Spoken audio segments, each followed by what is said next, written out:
Good morning. We've got lots of people lining up to speak to you, but please join this conversation. Questions that you would like to ask Tommy, 08459 440 445 is the number. Let's start with Samir in Buckinghamshire. Good morning, Samir. Morning. What would you like to ask Tommy Robinson? I'd like to ask Tommy that the unfortunate death of Lee Rigby happened a couple of weeks ago, and his family specifically said that they did not want his death exploited, and they've also gone on to the fact that Help for Heroes have also specifically said that they do not want exploitation of his death, and they've actually rejected money from the EDL. Does Tommy feel ashamed of going against Lee Rigby's family's wishes? Well, people could try and lie and twist what Lee Rigby's family asked for. What they asked for, that if people wish to pay respects, they must pay their respects peacefully. That's what they asked for. They didn't ask... that's what their words were. Now, it's not very peaceful to turn up in Woolwich with loads of men with balaclavas on, is it? The family made the statement 2 weeks after his death, yeah. And at the time they made the statement, we were organising 60 peaceful walks for Lee across the country. We had them in every town. And you could assure that they'd be peaceful, because the first one didn't look very peaceful, did it? Actually, out of the 60, 57 of them were completely peaceful. The only ones that weren't were where the UAF and Muslims had turned up in Sheffield, and there's videos online that you can watch where they get the flowers. They didn't look very peaceful in Woolwich, though, Tommy, did they? No, we're talking about when the family... the questions that he's asked is specifically what the family have asked. But the family had to ask it, did they not? Because the fact was that the family saw that this was, or certainly had the potential to get out of hand because of members of your organisation. No, people wishing to pay their respects, they just asked if they could be paid. In balaclavas? They asked if they could be paid peacefully. And if they were paid peacefully, which is what we were attempting to do in across the country, and the UAF come out and attacked us, and Muslims come out and attacked us in 3 different cities. 57 of them went completely peaceful. Our one in Luton, we walked straight through the town, laid our flowers, paid our respects. There was actually some Muslim lads. Our Ipswich division joined up with the local Muslim charity, Jamas, and they walked together and laid flowers in respect. So when they're asking, the only people who defied their orders for the peaceful to play their respects peacefully were the UAF and Muslim and members of the Muslim community trying to attack people. But Samir's point also is that Help for Heroes didn't want a penny of the money that you were trying to raise for them. How did that make you feel? Well, I've got a friend that's lost his legs in this conflict. I've got another friend that's died in this conflict, so I was upset by it, of course. And to be honest, I think... Why do you think they didn't want your money, that they felt that your money was tainted? Because political correctness has got to the top of the root of this country, is ruling this country. Everyone's so scared of political correctness for fear of being called a racist. Now, when I was doing this walk, which I'm doing on the... I will bring you back in, which I am doing on the 29th of this month, I wasn't doing it as the English Defence League. I was saying I'm walking from Westminster to Woolwich. I'm walking 17 miles on my own. So you can be disassociated from the English Defence League when you want. You can switch your membership on and off when you wish to. I don't need the membership. It's not a march. It's just me. I am also a person. I wanted to walk, which I am walking, to raise money. And what I find disappointing is after that, an acting army sergeant stepped forward and said that he'd do the work. And then, bang, MOD come down on him as well. Everyone's just trying to suppress and smash it. Okay, which is wrong. Okay, let's bring Samir back in. Samir? Yeah, I was just going to say, can I actually ask what the point of these marches were after the death of Lee Rigby? Because every single Muslim I know, and perhaps hundreds of thousands in the media, Muslims came out and said they were horrified by the death of Lee Rigby. I don't think there is a Muslim who's sane who will say that Lee Rigby's death was justified. Well, actually, there is. There's videos on YouTube of Muslims driving past outside the spot where he was killed in Woolwich, laughing, making jokes and saying that it's good that he died. There's many videos of Muslims online saying he deserved to die, and it's good that he died. So it's not every single Muslim, and of course not all Muslims feel that way. But what was the point in the marches? They weren't marches about Islam. We weren't talking about Islam. What they were members of our community. The same way, let's turn the table and say 2 soldiers beheaded an innocent Muslim on our streets. The same way the Muslim community would want to pay their respects and have a day of mourning or a day of peace where they lay flowers and remember that person. But that's not what we saw in Woolwich. No, you're not talking about Woolwich. He's talking about the marches. Yes, but I'm talking about the first meeting that you had. So the one that was most symbolic, Tommy. completely messed up. No, it was a complete. If you're talking about PR, if you're thinking about the marketing and the image of the EDL, it showed the world that there was a bunch of thugs in balaclavas trying to have a tear up with the police. Well, no, actually, if I can explain to you what happened that day. Yeah, that was my son's birthday, so I was sitting at home. I had all my family round, and I saw this on the news as it developed.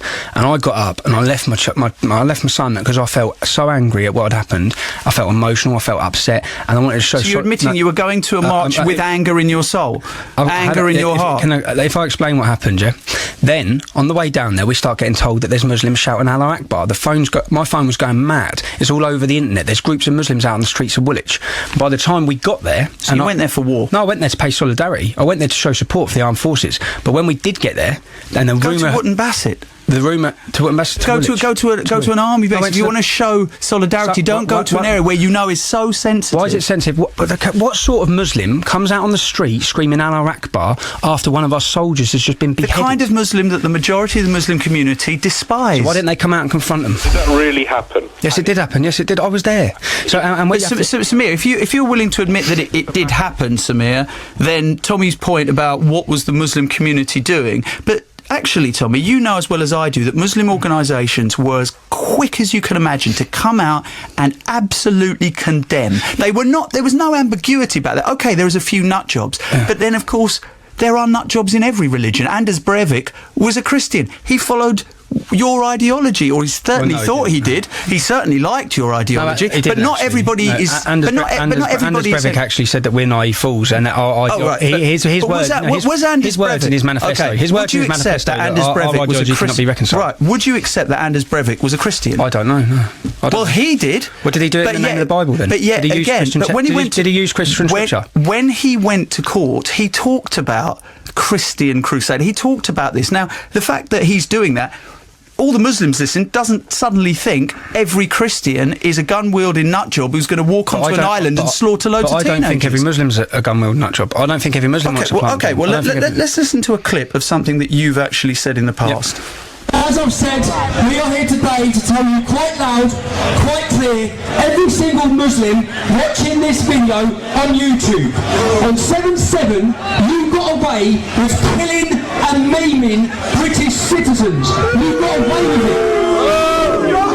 Next time you think about it, you better understand that we have built a network from one end of this country to the other end.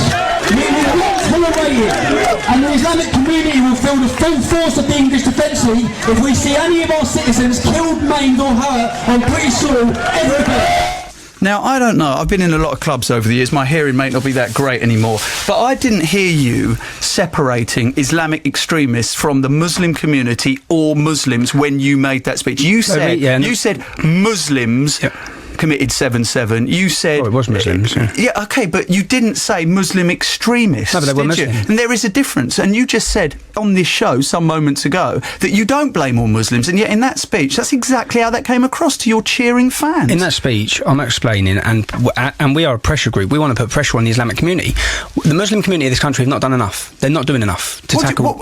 what do you want them to do? Well, I don't want them to be hypocrites. In the same way that if I go set up a stall, say me, yeah, if I go set up a stall in Luton, English Defence League stall, I'll come under physical and violent attack. Yeah, if that's what will happen. Yeah, why are these Islamists like Saif al-Islam, like this Woolwich man, this Michael who done the killing in Woolwich? He had a stall in Woolwich every week. Yeah, these people are allowed on the streets promoting their hatred and their intolerance. They're not tackled at all. Okay, they're not tackled at all. Okay, let's go to Sanjay in Leicester. Good morning, Sanjay. They might speak out against them, like you just said. They come on the news and say we don't agree with it. Well, I'm sorry, it's not good enough. Okay, and it's not strong enough. Let's speak to Sanjay. Sanjay, good morning. How you doing? All right, Neil? I'm good, mate. What would you like to say to Tommy? Oh, I just want to say hello to Tommy. You all right, mate? Yeah, how you doing?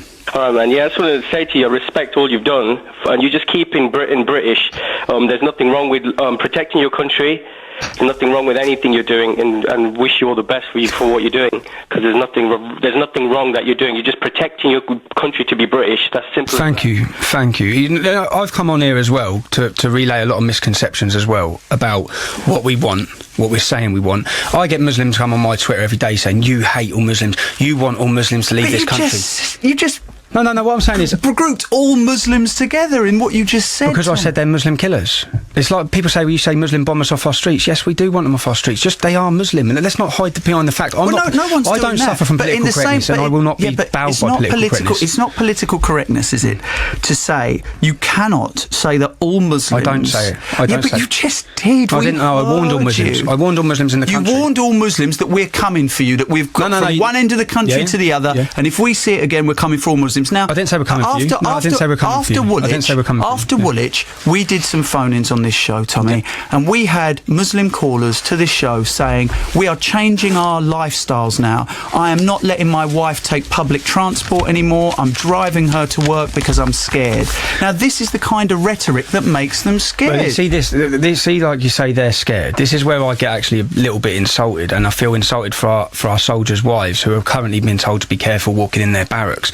Do you not think our army wives are scared? Do you not think military people walking down the street in a Help for Heroes t-shirt are scared? Do you not think all the mothers who've got 11-year-old daughters who are living in towns and cities like Luton and Birmingham, Bradford and Oldham, where all these grooming gangs are out of control, do you not think they're scared? One of our armed forces has had his head cut off. 52 people have been blown to pieces on the 7/7. Do you not think they're scared? You've got racist attacks going on across this country against non-Muslims, religious targeted attacks. Why should all Do you not think they're Muslims? scared? But why should all Muslims